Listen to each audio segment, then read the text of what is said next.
आज मैं बात करूंगा सेक्स एजुकेशन के बारे में।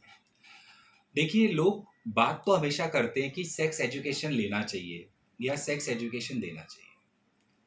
लेकिन अगर हम उनमें किन किन मुद्दों पर बात करनी चाहिए उसके बारे में बात करें तो हमारे दिमाग में एक बहुत बड़ा क्वेश्चन मार्क आ जाता है। उसके आगे कुछ समझ में नहीं आता।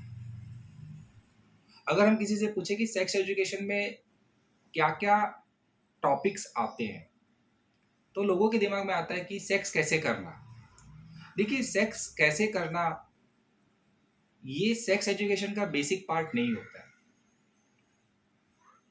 उसके अंदर बहुत सारे अलग अलग मुद्दे होते हैं जिन्हें समझना होता है। और फिर सेक्स हमसे, हमारे फैमिली से और हमारे सोसाइटी से कैसे जुड़ा हुआ है, ये उसके बाद हमें ये बात समझ में आती है। तो सेक्स एजुकेशन में सबसे पहले बात आती है ह्यूमन डेवलपमेंट की। अगर हम साइंस में अगर डीप जाकर देखें तो हमारे शरीर की रचना को ही समझ लेना बहुत सारी चीजों को क्लियर कर जाती है। तो जो डार्विन थे उन्होंने बहुत ज़्यादा मेहनत की और उसके बाद में एक बेसिक चीज हमें बताने की कोशिश की कि ये शरीर कहाँ से तैयार हुआ और इस शरीर में समय समय में क्या बदलाव हुआ। हमें वहां पर जाने की जरूरत नहीं है सेक्स एजुकेशन में। हमें बस इतना समझना है कि अलग अलग जेंडर के जो लोग होते हैं उनके शरीर में क्या होता है। समय के साथ साथ में उनके शरीर में जो एनाटॉमिकल चेंजेस होते हैं वो कैसे होते हैं, फिजियोलॉजिकल चेंजेस होते हैं वो कैसे होते हैं।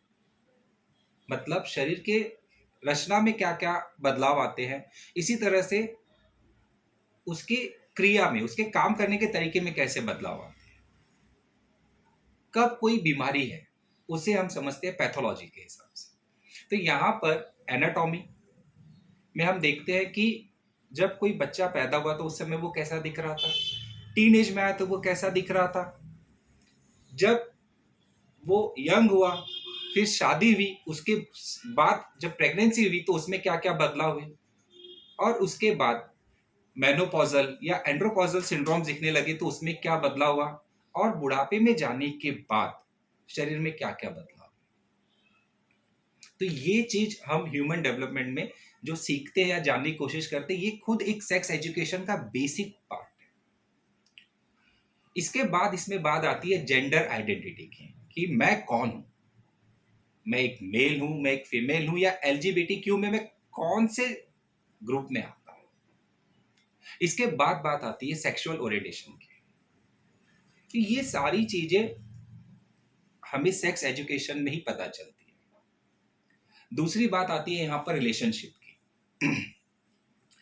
कि मैं खुद क्या हूं, मेरी खुद की एक आइडेंटिटी क्या है, मैं किस सोसाइटी में रहता हूं, और सोसाइटी में मैं जिनके साथ रहता हूं, मैं जिस परिवार में रहता हूं उस परिवार की सोच कैसी है, मैं जिन दोस्तों के बीच में रहता हूं उनकी जो दोस्ती का दायरा है वो कहां से कहां तक है।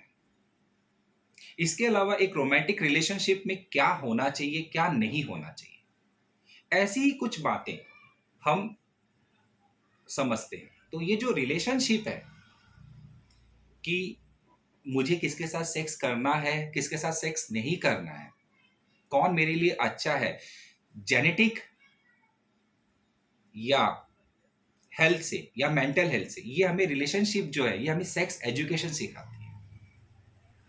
इसके बाद बात आती है पर्सनल स्किल की, क्योंकि सेक्स एजुकेशन ही मुझे सिखाता है कि मुझे किसके साथ किस तरह से बात करना है। बचपन में मैं कैसे बात करता था और जब मैं टीन एज में आ गया तो उसके बाद में मेरा बात करने के तरीके में क्या बदलाव हुए। एक लड़की से जब मैं बात करता हूँ या एक लड़की एक लड़के से बात करती है तो वो किस लहजे में बात करती है। रिलेशनशिप पर बात करने का तरीका डिपेंड करता है। यहाँ पर ही बाउंड्री सेट होती है कि मुझे सामने वाले बंदे से या बंदी से किस हद तक बात करनी है। और ये सारी चीजें हमें सेक्स एजुकेशन सिखाती है। कहाँ पर मुझे बात करते समय नेगोशिएशन करना है, कहाँ पर मुझे बात करते समय खुलापन लाना है और कहाँ पर अपने आप को बांध कर मुझे बात करना है। इसके अलावा किसी भी रिलेशनशिप में मुझे टिकने के लिए या सोसाइटी में अपने आप को बनाए रखने के लिए जो डिसीजंस लेने होते हैं, ये डिसीजंस लेने का जो एक क्राइटेरिया होता है, ये भी सेक्स एजुकेशन ही सिखाता है।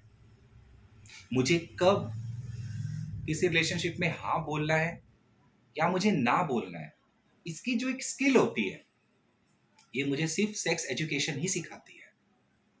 तो सेक्स एजुकेशन ही हमें बताता है कि कौन सा टच गुड है, कौन सा टच बैड है, किसके साथ हमें जाना है, किसके साथ नहीं जाना है, किस रिलेशनशिप को हम बहुत आगे तक लेके जा सकते हैं और कौन सा रिलेशनशिप हमें वहीं पर छोड़ देना है, या उस रिलेशनशिप में हमें क्या क्या चीजें रखनी है और क्या क्या चीजें नहीं रखनी है। ये सारी चीजें समझना, हमारी संस्कृति को समझना, हम सेक्स को समझे बगैर हमारी संस्कृति को नहीं समझ सकते। इसके बाद आता है हमारा सेक्सुअल बिहेवियर। इसमें साइकोसेक्सुअल डिसऑर्डर्स आते हैं, कुछ ऐसे डिसऑर्डर जिसे हम पैराफिलियास कहते हैं। इसमें से कुछ डिसऑर्डर्स जो होते हैं या कुछ फैंटेसीज होती हैं जो देखने में समझने में शायद मुझे या मेरे पार्टनर को अच्छी लग रही हो या मुझे या मेरे पार्टनर को खराब लग रही हो, ये जो पैराफिलियाज होते हैं या जो ये फैंटेसीज होती हैं, इसमें से कौन सी फैंटेसी सही है, कौन सी गलत है, इसे समझने और इसे सही तरह से जानने को अगर हम चाहते हैं, इसे हम सही तरह से जानना चाहते हैं, तो ये हमें सिर्फ और सिर्फ सेक्स एजुकेशन ही बता सकता है। तो साइकोसेक्सुअल डिसऑर्डर्स कौन से हैं और कौन से साइकोसेक्सुअल डिसऑर्डर्स नहीं है, या कौन से साइकोसेक्सुअल डिसऑर्डर बहुत ज्यादा डेंजरस है जहां पर हमें सामने वाले पार्टनर को रोक देना है, ये हमें सिर्फ और सिर्फ सेक्स एजुकेशन ही सिखाता है। इसी तरह से सेक्सुअल हेल्थ की कौन कौन सी बीमारी कब हो सकती है, सेक्स करने में हमें क्या क्या चीजों पर ध्यान देना चाहिए, वो सारी चीजें हमें सेक्स एजुकेशन बताता है। Sexual transmitted infection, sexual transmitted disease, paraphilias, इसी तरह से फैंटेसीज, ये सारी चीजें हमें सेक्स एजुकेशन बताता है। बर्थ कंट्रोल का सही मायने में जो अर्थ होता है, प्रेगनेंसी कब होगी, कैसे होगी, क्या करने से होगी और क्या नहीं करने से होगी, सेफ सेक्स क्या होता है, सेफ सेक्स करने के जो क्राइटेरिया है, जो नियम है, ये सिर्फ और सिर्फ हमें सेक्स एजुकेशन ही बताता है। हमें किस कंडीशन में लीगली अबॉर्शन कराना चाहिए, किस कंडीशन में अनलीगल होता है अबॉर्शन कराना, सेक्स करने की सही एज क्या होती है, ये सारी चीजें हमें सिर्फ और सिर्फ सेक्स एजुकेशन ही बताती है। तो हमारे जो सेक्सुअल हेल्थ है या साइकोसेक्सुअल डिसऑर्डर से जुड़ा हुआ जो हमारा मेंटल हेल्थ है, इसे सही बनाए रखने का काम सेक्स एजुकेशन ही करता है। और हमारी सोसाइटी को, हमारे कल्चर को बांधे रखने का काम भी सेक्स एजुकेशन ही करता है। इसीलिए सभी सभ्यताओं में भारत सभ्यता सबसे पुरातन इसलिए है क्योंकि वहां पर सेक्स को लेकर हमारे धार्मिक ग्रंथों में एक अलग स्थान दिया गया था, धर्म अर्थ काम और मोक्ष। इसी तरह से कामा सूत्र की रचना भी हमारे यहाँ पर की गई थी। तो कहीं ना कहीं हमारे जो पूर्वज थे वो इस चीज को समझते थे कि सेक्स ये हमारे लाइफ का सबसे जरूरी पार्ट है हमारे जीवन का, तो उसको हम अलग नहीं रख सकते। और शुरुआत से ही सेक्स एजुकेशन के बारे में अगर खुले तौर पर कहीं पे बात होती थी तो वो सिर्फ इंडिया में होती थी। तो सेक्स एजुकेशन से हमें मुंह नहीं घुमाना है। इसी तरह से हमारी सोसाइटी, हमारा कल्चर के साथ साथ में जो मीडिया लिटरेसी है, जैसे कि अगर मैं यहाँ पे उदाहरण के तौर पे बताऊं कि किसी विधवा को शादी करनी चाहिए या नहीं करनी चाहिए, या किसी लड़की को या लड़के को कौन से एज में शादी करनी चाहिए, या किसी मेल की वाइफ की डेथ हो गई है उस कंडीशन में उसे कब शादी करनी चाहिए, एक डिवोर्सी को कब शादी करनी चाहिए, ये सारी कंडीशंस इन्हें समझने के लिए सेक्स एजुकेशन की जरूरत पड़ती है। इसी के साथ साथ में कौन सी चीजें स्टिग्मा है, कौन सी चीजें शेमलेस है, जो पहले थी आज नहीं है, सेम लिस्ट। जैसे कि गुद मैथुन को बाहर के देशों में गंदा माना जाता था, बट कामसूत्र में उसका वर्णन किया गया है। होमोसेक्सुअलिटी को बहुत सारे देशों में गलत माना जाता था, आज उन चीजों को माना जा रहा है। तो कभी वो स्टिग्मा था, आज लेकिन उसे सही समझा जा रहा है। सेक्सुअल वीकनेस क्या होती है, ये सारी चीजें हमें सेक्स एजुकेशन से ही समझ में आती है।